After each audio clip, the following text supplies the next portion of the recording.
한 주 평안하셨습니까? 이제 영상 장비가 바뀌어 여러분이 저를 보는 시선이 조금 달라질 것 같습니다. 저도 모니터가 제 정면을 향하게 되어 좀 더 자연스럽게 카메라를 살필 수 있게 되었습니다. 예전에는 시선을 아래로 내려야 했는데 지금은 조금 위를 자연스럽게 볼 수 있습니다. 견적서를 볼 때는 쓰라린 마음이 없었던 것은 아니지만 그래도 막상 이렇게 좋은 기술을 들여와서 예배 드리게 되니 마음이 뿌듯합니다. 물론 지금 오늘 온라인 들으신 분들은 예전과 다르게 시선 처리뿐만 아니라 지금 소리도 상당히 다를 것 같습니다. 이 음향을 조절하는데 이 예전과 다른 프로그램을 사용하다 보니 또 조금 다르고 또 어떤 때는 좀 크게 느껴질 때도 있고 작게 느껴질 때도 있을 것 같습니다. 이렇게 하는 것, 어쨌든 이렇게 기술을 사용하는 것은 온라인으로 예배 참여하신 분들을 위해서, 그분들을 위해서 하는 것입니다. 아무쪼록 이 시간, 이곳에 모인 모든 분들, 응암동에 오신 분들뿐 아니라 온라인으로 자유롭게 참여하는 분들도 주님 은혜로 충만하게 되기를 바랍니다. 오늘은 고린도전서 12장 세 번째 말씀입니다. 지난주 우리는 성령의 은사에 대해 간략하게 살펴보면서 은사나 직분보다 성령님과 우리 주 예수 그리스도가 더 중요하다는 것을 확인했습니다. 우리의 삶에서 성령께서 하시는 일이 참 다양하기는 하지만 그런 다양한 모습들, 양상에 주목하기보다는 우리를 구원으로 이끄시는 삼위 하나님의 은혜를 생각하는 것이 중요합니다. 은사든 사역이든 직분이든 이 모든 것은 우리 하나님의 뜻대로 각 사람에게 사명에 따라 맡겨주시는 것입니다. 지난주 말씀 핵심인데 11절 말씀 다시 한번 보겠습니다. 이 모든 일은 같은 한 성령이 행하사 그의 뜻대로 각 사람에게 나누어 주시는 것이니라. 아멘. 같은 한 성령이 행하신 일이라는 것, 우리가 잊어서는 안 되는 내용입니다. 방언이든 치유든 능력 행하는 것이든 영분별이든 예언이든 또한 방역 통역하는 것이든 그 외의 모든 것들이 결국 모든 은사가 하나님께서 우리에게 하나님의 뜻을 이루기 위하여 주시는 것입니다. 먼저로는 우리의 신앙생활을 돕고 나아가 우리를 통하여 주님의 뜻을 세상에서 이루시기 위함입니다. 이제 오늘 본문은 성경의 은사에서 직분과 사역에 관한 주제로 옮겨가는데 본문 첫 부분 12절을 보겠습니다. 몸은 하나인데 많은 지체가 있고 몸의 지체가 많은 한 몸인 것 같이 그리스도도 그러하다 이렇게 말합니다. 우리의 몸 안에는 많은 기관과 장기가 있습니다. 제가 생물학 혹은 의학 전공자가 아니라서 그 세부적인 내용까지는 잘 모르지만 감각기관, 우리가 흔히 오감이라고 불리는 그 기관들, 소화나 호흡, 순환을 담당하는 장기들, 그 외에도 각 기능을 수행하는 많은 지체라고 불리는 것들이 있습니다. 이것들이 다 모여서 하나의 몸을 구성하며 혹 이것들이 없어지거나 문제가 생긴다고 하더라도 하나의 몸이라는 사실 자체는 변함이 없습니다. 성령과 교회도 마찬가지입니다. 다양한 은사는 성령께서 이루시는 각자의 기관이나 지체와 같습니다. 마찬가지로 교회 역시 세상에는 다양한 사람들이 있지만 그들이 한 몸이 되어 하나님을 섬기게 되는 것, 이 모임이 바로 교회입니다. 이제 13절 말씀 한번 보겠습니다. 우리가 유대인이나 헬란이나 종이나 자유인이나 다 한 성령으로 세례를 받아 한 몸이 되었고 또 다 한 성령을 마시게 하셨느니라. 아멘. 고린도 교회에 다양한 인종과 다양한 직업군, 신분이 공존하고 있었습니다. 유대인과 헬라인, 율법대로는 이 둘은 섞일 수 없습니다. 한 자리에 있어서도 안 됩니다. 하지만 예수 그리스도의 언약 안에서는 형제 자매입니다. 종과 자유인, 이 신분적인 극심한 차이조차도 마찬가지입니다. 우리를 형제나 자매로 만드는 것은 교회의 제도가 아닙니다. 세상의 제도도 아니고 가치 기준도 아니며 특별한 소속감이나 기타 여러 가지 모임이나 여러 장치를 통해서도 될 수 있는 것이 아닙니다. 우리를 서로 다른 사람들이 형제 자매로 묶으신 것은 거룩하신 성령입니다. 성령으로 세례를 받았다는 것, 이것은 우리 주님께서 약속하신 성령을 보내셔서 은혜를 받은 것을 뜻합니다. 생각해보면 우리는 주님의 은혜를 받을 만큼 가치 있는 존재는 아닙니다. 특정 조건에 맞게 행동하여 구원의 조건을 다 채운 것 아닙니다. 만약 그것이 가능하다면 율법으로도 구원을 받을 수 있었을 것입니다. 성령의 은사나 구원의 역사, 이 모든 것들은 전적으로 하나님의 선물이요 은혜입니다. 우리는 그저 주님의 은혜로 이 시간까지 살고 있으며 담대히 주님의 보좌 앞에 감히 나갈 수 있게 되었습니다. 우리가 하나님의 은혜를 살고 있기 따르며 그 때문에 우리 스스로의 가치를 높게 평가할 이유는 전혀 없습니다. 나는 하나님의 자녀다. 틀린 말은 아닙니다. 하지만 자녀될 수 없는 사람들 자녀라고 인정해 주신 것뿐입니다. 우리가 자녀라고 해서 의심될 이유는 단 어디에도 없다는 것입니다. 교회에서 분쟁이 생기거나 문제가 나타나는 것은 사실 각자가 자기 자신을 가장 소중하게 생각하고 남보다 나를 더 낮게 여기기 때문입니다. 당신은 소중합니다. 그런데 그 말을 듣고 그래 나는 소중하다 이렇게 생각하는 순간 내 마음속에 떠오르는 것은 자기 만족과 자기 사랑과 이기심이라는 것입니다. 오늘 본문의 핵심이 바로 이것입니다. 당신이 소중한 것이 아닙니다. 제가 소중한 것도 아닙니다. 주님이 소중합니다. 교회에서는 성령 안에서 똑같은 사람이다. 종이든 자유인든 유대인이든 헬라인이든 다 똑같다. 14절 말씀 보겠습니다. 몸은 한 지체뿐만 아니요 여럿이다. 이 말씀은 몸의 각 기능을 수행하는 다양한 지체가 있다는 것을 뜻합니다. 눈도 있고 코도 있고 귀도 있고 입도 있고 그 외에도 내부 장기도 참 많은 장기들이 있습니다. 5장 6부입니다. 그것 말고도 더 많습니다. 이처럼 교회에도 하나님의 뜻을 이루기 위해 각자의 역할과 사명을 수행하는 많은 사람들이 있습니다. 이 사람들은 그저 각자의 사명에 따라서 다른 일들을 하는 것뿐입니다. 방언과 치유가 하는 일이 달라도 둘 다 성령의 은사인 것처럼 역할과 직분도 똑같습니다. 15절 16절 봅니다. 만일 발이 이르되 나는 손이 아니니 몸에 붙지 아니하였다. 또 귀가 이르되 나는 눈이 아니니 몸에 붙지 아니하였다 해도 몸이 아닌 것은 아니라는 사실입니다. 어차피 그래봐야 몸이다. 각 지체 역할이 다르더라도 몸에 속해 있다는 것은 분명합니다. 몸에는 발도 필요하고 눈과 손과 귀 다 필요합니다. 이것도 좀 덜 중요해 보이는 것이 있어도 그 지체가 아예 없어지거나 문제가 생기면 신체도 제대로 작동하지 못합니다. 17절 봅니다. 만일 온몸이 눈이면 듣는 곳은 어디며 온몸이 듣는 곳이면 냄새 맡는 곳은 어디냐.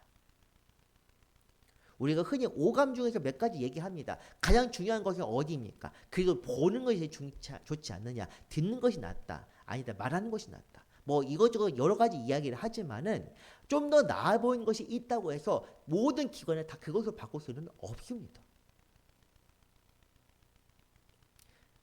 귀, 코, 눈, 발, 손 그 외 많은 것들이 그만큼 그 개수만큼 있고 그 위치에 있는 것은 하나님께서 이 모든 것들을 필요하다고 여기시며 만드셨기 때문입니다. 중요한 것은 하나님께서 한 몸을 이루는데 필요한 만큼 지체를 주시고 역할도 부여하셨다는 것입니다. 18절부터 봅니다. 이제 하나님이 그 원하시는 지체를 각각 몸에 두셨으니 만약 다 한 지체뿐이면 몸은 어디냐? 이 지체는 많으나 몸은 하나다. 각 지체가 몸에 필요한 것처럼 교회에서도 모든 분들이 다 중요하고 빠질 수 없습니다. 교회에서 제일 중요한 것이 무엇입니까? 흔히 사람들이 얘기합니다. 교회 오는 이유 예배 드리려고. 예배가 제일 중요하다고 해서 여기 있는 이 집례자가 여러분보다 더 중요한 것은 당연히 아닙니다. 반주자도 중요하고 영상을 다루는 분도 중요하고 찬양하는 분도 중요하고 여기 예배 참여한 모든 분들이 다 중요합니다. 여기에서 그냥 관객은 아무도 없습니다. 예배는 함께 드리는 것입니다. 제가 여기 앞에서 쇼를 하는 것이 아니라 여러분들도 이 예배 통하여 함께 영적으로 교통하고 한 성령 안에서 한 몸을 이루어가는 것입니다. 역할을 덜 귀한 사람은 아무도 없습니다. 오직 모든 것을 상황에 맞게 주시는 우리 주님께서 우리 교회에 맞는 분들을 보내주셔서 이렇게 예배를 드릴 수 있는 것입니다. 이 자리를 빌려 감사의 인사를 드립니다. 여러분 덕분에 우리가 저와 여러분 우리 모두가 하나님께 은혜롭게 예배드릴 수 있습니다. 옆에 계신 분들을 보면서도 인사합시다. 당신 덕분에 예배가 은혜롭습니다. 당신 덕분에 은혜롭습니다. 당신 덕분에 예배 드릴 수 있습니다. 제가 이런 건 사실 잘 안 합니다. 오늘은 말씀을 준비하면서 여러분에 대한 소중함을 다시금 느꼈습니다. 열흘 전 목회 계획주간 중에 목요일에 강화도에 한번 다녀왔었습니다. 강화도 제가 수련 목회를 한 여기 지금 집 부활생명교회 이전에 강화도에서 사역을 했습니다. 그때는 이제 부교역자로 일을 했습니다. 그곳에는 개척에 큰 도움을 주시고 조언도 해주시는 은사 목사님이 계신데 그분을 뵙고 왔습니다. 감신대에서 강의하시는 목사님이 함께 계셔서 그분과 함께 셋이서 뜻깊은 시간을 보냈습니다. 그때 목사님들이 그 두 분께서 저한테 물어보셨습니다. 개척 초기에는 어떠했느냐? 어떤 마음으로 개척을 하게 되었느냐? 또 어떻게 지금까지 교회를 운영할 수 있었느냐? 이렇게 물어보셨는데 그 질문에 답변하는 과정에서 교회 초기 개척 직후 상황을 다시금 생각해 보았습니다. 처음 가족만 이렇게 예배 드리고 처음 시작할 때 가족만 예배 드렸습니다. 애초에 온라인으로 이 교회의 예배당을 계약하기 전부터 온라인 예배 드렸기 때문에 그때는 가족들만 예배 드렸습니다. 사실은 초기에 함께일 것이라고 기대했었던 가정이 세 가정이 있었습니다. 그런데 그중 2명은 결혼해서 다른 교회 출석하기 때문에 부를 수가 없게 되었고 나머지 1명은 초기에 조금 다니다가 연락이 끊어져 버렸습니다. 어느 순간 나오지도 않고 카카오톡, 전화 모든 것들 다 차단되었습니다. 가족도 사실은 지금 여기 함께 계신 허대현 집사님 오늘 기도해 주셨는데 저희 형님입니다. 개척하자마자 취업했는데 장소가 대구입니다. 반주하시는 문희 전도사님 저희 어머니 건강 문제 때문에 많이 힘들어 하셨습니다. 그래서 첫 번째 부활절 예배 때 4월 17일 아직도 그 날짜를 기억합니다. 2022년 4월 17일 부활절 예배인데 공교롭게 여러 상황에 겹쳐서 혼자 처음 예배 드렸습니다. 그 전에 하다 못해 가족들 한 명이라도 같이 있었는데 혼자서 예배 드렸습니다. 그때 첫 번째 예배입니다. 참 막막했습니다. 찬송가를 부를 때 그때는 MR을 쓸 줄도 몰랐습니다. 그래서 어떻게 예배 드렸느냐 그냥 생목으로 불렀습니다. 클라리넷 소리도 없습니다. 말씀 전할 때 앞에 사람도 아무도 없습니다. 당장 이틀 뒤에 4월 19일에 제가 안수받는 날이었습니다. 목사 안수를 받는 날. 이게 안수, 개척 설립, 개척을 하지 않으면 안수를 받지 못해서 어떻게든 개척을 해야 되는 생각을 했는데 그때 되니까 오히려 안수가 짐이 됐습니다. 지금 그만두려면 지금밖에 답이 없는 것 같은데. 근데 안수를 받고 나면 더더욱 그만둘 수 없게 될 것 같아서 그것도 짐이었습니다.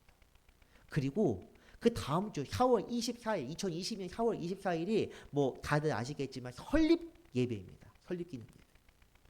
그래서 지방, 은평지방 감리사님을 비롯해 여러분들이 또 오실 예정이었고 그때 예배 준비해야 되는데 아무도 없으면 어떡하지? 참 마음이 복잡했습니다. 제가 이 이야기를 하게 되는 것은 교회에서 각 지체의 역할이 얼마나 중요한지 깨달은 때가 바로 그때이기 때문입니다. 예배 드리는 중에는 어쨌든 감정을 참 절제를 하긴 했습니다. 혼자 이렇게 찬송을 부르는데 참 울컥하는 거 되게 많았고, 심지어 그날 저도 몸이 사실 안 좋아서 계속 기침과 또 복통을 참으면서 예배를 계속 드리고 있었습니다. 다행히 끝날 때까지는 어떻게 참았습니다. 그 집에 오기 전 눈물이 참 많이 쏟아졌습니다.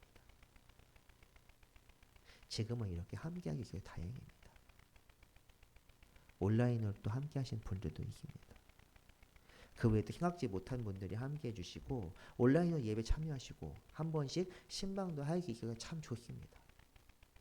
뭐 아직 지금 2주 뒤에 결산 예배인데 결산 예배 때 오시는 분들 많지는 않겠지만 그래도 부를 수 있는 사람이 한 명이라도 있어서 참 다행이라고 생각합니다. 제 마음 편해지자고 목회하는 것은 아니지만 그래도 여러분 덕분에 제가 힘내서 이렇게 열심히 예배도 준비하고 기도회도 준비합니다. 올해는 안식월 때문에 여러 가지 힘든 것들 많았지만 그래도 이거 준비하는 데는 정말 기쁜 마음으로 준비할 수 있고 그에 관련해서 참 감사의 말씀을 드립니다. 이처럼 지체가 사라지거나 역할을 다 감당할 수 없다면 다른 지체도 문제가 생기고 결과적으로 몸이 바로 설 수 없습니다. 발과 손, 귀와 눈이 서로 분쟁하게 되면 제대로 된 역할을 행할 수 없습니다. 이 각 사람들이 각자의 기능과 역할을 잘 수행하게 될 때 교회가 이루어집니다. 우리는 그것이 잊으면 안 됩니다. 본문 21절 말씀 한번 보겠습니다. 눈이 손으로 내가 너를 쓸 데가 없다 하거나 또한 머리가 발로 내가 너를 쓸 데가 없다 하지 못하리라. 당연한 말입니다. 어느 한쪽이 다른 쪽을 비방하거나 판단할 수 없다. 왜 그렇습니까? 다를 뿐이기 때문입니다. 틀린 것이 아니라 다를 뿐. 더 나은 것도 없습니다. 다 똑같습니다. 그냥 하는 일이 다를 뿐인데 나는 보는 것이라 하기 때문에 지금 너 먹는 것보다 내가 더 소중하다. 나는 숨 쉬는 것이기 때문에 내가 듣는 것보다 훨씬 소중하다. 이렇게 말할 수 없다는 것입니다. 이것 좋다고 이것만 갖고 있을 것도 아닙니다. 드러나지 않고 인정받지 못한다고 하더라도 주님께서는 각 사람에게 맡기는 대로 판단하시고 또한 알아주십니다. 22절 보겠습니다. 그뿐 아니라 더 약하게 보이는 몸의 지체가 도리어 요긴 중요하다. 가장 중요한 장기는 잘 보호되어 있기 마련입니다. 심장, 폐 이런 것들 생명을 유지하기 때 없어서는 안 될 장기들은 갈비뼈의 보호를 받고 있습니다. 눈으로 보이는 것만 중요하게 판단할 것이 아니며 겉으로 드러나는 것만 중요한 것이 아닙니다. 중요하게 보이지 않고 평소에 내가 인식하지 못하는 것이 더 중요할 때도 있습니다. 우리들의 삶에서도 중요하지 않다고 여기는 것이 더 중요하게 여겨지곤 합니다. 건강 문제가 대표적인데 우리가 건강할 때는 건강 자체가 그냥 일상이고 아무렇지 않게 느껴집니다. 하지만 건강을 잃으면 건강만큼 소중한 것이 없습니다.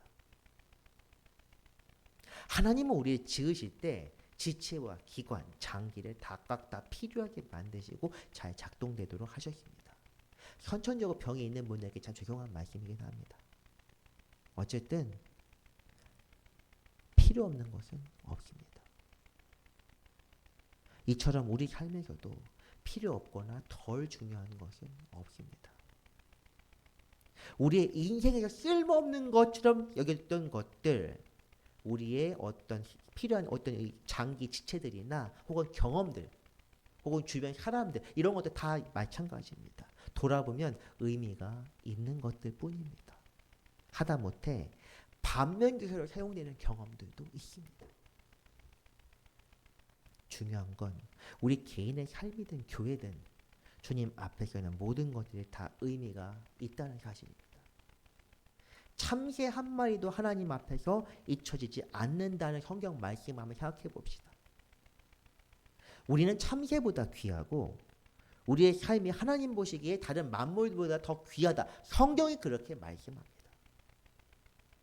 우리의 삶에 주어지는 어떤 것들도 의미 없진 않습니다. 우리가 깨닫지 못하기 때문에 모든 것에 의미를 부여해서 더 좋은 것, 덜 좋은 것, 나쁜 것 이런 것들을 구분할 뿐입니다. 그렇지만 하나님께서는 각 사람을 아름답게 지으시고 그들을 통해 세상의 아버지의 뜻을 나타내셨습니다. 덜 중요한 사람은 없고 더 나은 사람도 없다. 드러내는 말씀. 23절 보겠습니다. 우리가 몸에 덜 귀히 여기는 그것들을 더 귀한 것으로 입혀주며 우리의 아름다지 못한 지체는 더욱 아름다운 것이 얻느니라. 그런즉 우리의 아름다운 지체는 그럴 필요가 없느니라. 아멘. 덜 귀하게 여기는 것을 귀한 것으로 입힌다. 아름답지 못한 지체가 아름다운 것을 얻는다. 이 말뜻이 무엇입니까? 정확하게 맞는 비유는 아니지만 이해를 돕기 위해 한 가지 말해보겠습니다. 어떤 사람에게 신체상의 콤플렉스가 있다고 생각해 봅시다. 그 사람이 외출할 때 그 부분을 드러냅니까? 아니면 가립니까? 부족한 부분은 화장을 하든 분장을 하든 어떻게든 채우려고 합니다. 채울 수 없다면 가리거나 보완합니다. 장신구, 향수, 화장 이런 것들은 그런 문제를 없이기 위해 개발되었고 기술이 지금도 발전하고 있습니다. 채취가 심한 사람을 위해서 향수가 있는 것입니다. 애초에 몸에 아무것도 아무 냄새도 안 나는 가난하게 향수를 뿌리지 않습니다. 피부 깨끗한 사람은 화장을 그렇게 여러 가지 많이 하지 않습니다. 문제가 있거나 뭔가 결점이 있거나 흠이 있거나 점이 있거나 이런 사람들일수록 화장을 더 잘하고 더 발전시켜서 더 열심히 하곤 합니다. 사람들 사이에서 부족한 것들이 더 부각되고 결점이 장점보다 더 드러나는 경향이 강하긴 하지만 주님은 모든 것들을 필요에 따라 지으셨습니다. 없어도 되는 것은 없고 덜 중요한 것도 없습니다. 단지 역할에 따라 천하게 사용되거나 귀하게 사용되거나 로마서 9장에 나와 있는 말씀 그대로 옮겨봤지만 이것 또한 그냥 사람의 기준에서 천하다 귀하다 따지는 것뿐입니다. 정말 오직에 선교하시는 분들 참 더럽고 힘들고 참 복잡해 보입니다. 그것을 그냥 사람의 기준에서는 천하다고 할 수 있지만 하나님 보시기엔 천한 것이 아닙니다. 사실 생각해보면 이 지체들의 사명과 사역 중 가장 굳은 일과 꺼려지는 일을 하신 분이 바로 우리 주님이십니다. 누가 죄도 없이 십자가를 지고 죽음의 자리로 나아가고 싶겠습니까? 사람들의 조롱을 받으면서 완전히 벗겨져서 피와 물을 쏟으면서 본보기가 되는 것. 참 수치스럽고 고통 이전에 수치스러운 일입니다. 그렇지만 주님께서는 하나님의 뜻을 이루기 위해 이 모든 것들을 감당하셨습니다. 그렇게 하나님은 그 십자가, 세형틀에 불과한 그 십자가를 귀하게 보시고 가장 아름다운 것과 귀한 영광을 우리 주님께 주셨습니다. 우리 성도들이 예수님을 그리스도요 주님이라 부르는 것은 그분의 혈통 때문이 아닙니다. 하나님의 아들이니까 마땅히 시어도 그렇게 해야 한다 이런 것이 아닙니다. 예수님께서 보이신 자비하심과 사랑 그리고 완전하게 내려놓음 때문입니다. 가장 낮은 자리를 향하여 모든 이들을 위해 다 버리시고 수치와 모욕을 감내하신 것. 부족하고 천한 자리를 향하셨기에 하나님께서 아름다운 것으로 입히신 것입니다. 본문 마지막입니다. 오직 하나님이 몸을 고르게 하여 부족한 지체에게 귀중함을 더하사 몸 가운데서 분쟁이 없고 오직 여러 지체가 서로 같이 돌보게 하셨느니라. 아멘. 몸을 고르게 하셨다는 것은 세상 기준이 아닙니다. 하나님의 관점에서 공평하심을 보이신 것입니다. 어찌 보면 우리가 하나님 앞에서 온전하게 순종할 수 있다면 우리는 주님과 동역자가 될 수 있습니다. 물론 우리를 구원하신 주님의 그 보혈의 은혜와 그 능력에 미치지는 못하겠지만 우리 또한 주님처럼 하나님께 순종함으로써 은혜를 받을 수 있습니다. 어떤 이들은 이렇게 말합니다. 세상은 불공평하다. 하지만 주님은 공평하십니다. 모든 사람이 다 똑같은 곳에 살지 않고 같은 돈을 벌지 않으면 비슷한 경험을 하지 않더라도 하나님께서는 각자의 자리에 따라 영광을 받으시고 또 순종하는 이들을 영화롭게 하십니다. 똑같은 것을 바라는 것은 복음주의가 아니라 공산주의입니다. 이 공산주의 겉으로 보기엔 평등주의 이퀄리즘처럼 보여도 결국 각 사람에게 때를 따라 은혜를 주시는 하나님을 부인하는 것이며 거짓된 희망을 씌워주는 것에 불과합니다. 제가 페미니즘, 평등주의 이런 거 지금 특히 이 강단에서 제가 비판을 참 많이 하는데 그래서 그렇습니다. 각자의 사람은 다 받는 고통도 다르고 다 갖게 되는 은혜도 다르며 다 다릅니다. 하지만 주님께서는 각 사람에 맞게 주시는 것이며 그걸 통하여 영광을 받으십니다. 오직 순종할 때 말입니다. 그런데 억지로 그걸 맞추겠다고 다른 것들을 틀린 것처럼 해서 맞추겠다고 하는 것, 사탄 마귀의 짓입니다. 하나님께서는 모든 이들 서로 다르게 각 사람이 주신 사명에 따라 창조하셨습니다.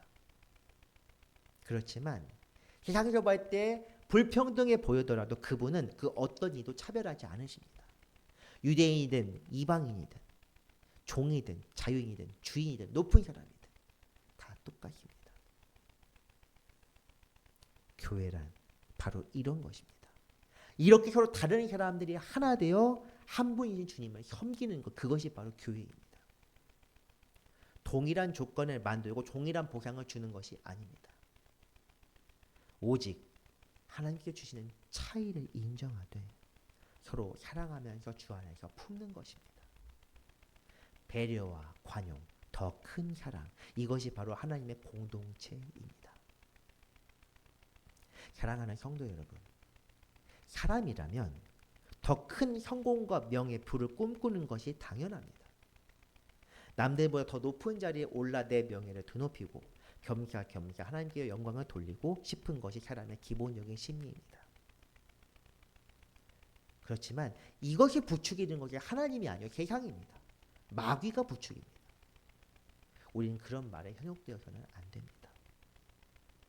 저는 지금 높은 자리를 꿈꾸지 말고 가재, 붕어, 개처럼 살라. 그럼 지금 그 사악한 집권자들에게 동조해서 말하는 것이 아닙니다. 사람마다 주시는 은혜가 있고 그것에 넘어 더 많은 것에 탐내지 말라는 것으로 이해하셔야 합니다. 정당하게 일해서 정당하게 벌고 정당하게 살 수만 있다면 상관없습니다. 그런데 그렇게 말하는 사람들 중 대부분은 불법을 행해서 자기 자신만 잘 살려고 하기 때문에 문제가 되는 것입니다. 우리가 바라야 할 것은 하나님의 나라, 영원한 나라의 백성으로 살아가는 것입니다. 직분이나 사명은 어떤 것이 원한다, 은사도 어떤 것이 갖고 싶다 이렇게 꿈꾸는 것이 아니라 하나님께 주시는 것대로 받아 감사하며 따르는 것입니다. 이제 성경은 교회 이전에 하나님께서 우리에게 주신 직분에 대해 가르치는데 이 부분은 다음 시간에 더 자세히 알아보도록 하겠습니다. 그리고 미리 귀띔하자면 우리가 구해야 할 것은 은사가 아니며 직분의 더 큰 사명도 아닙니다.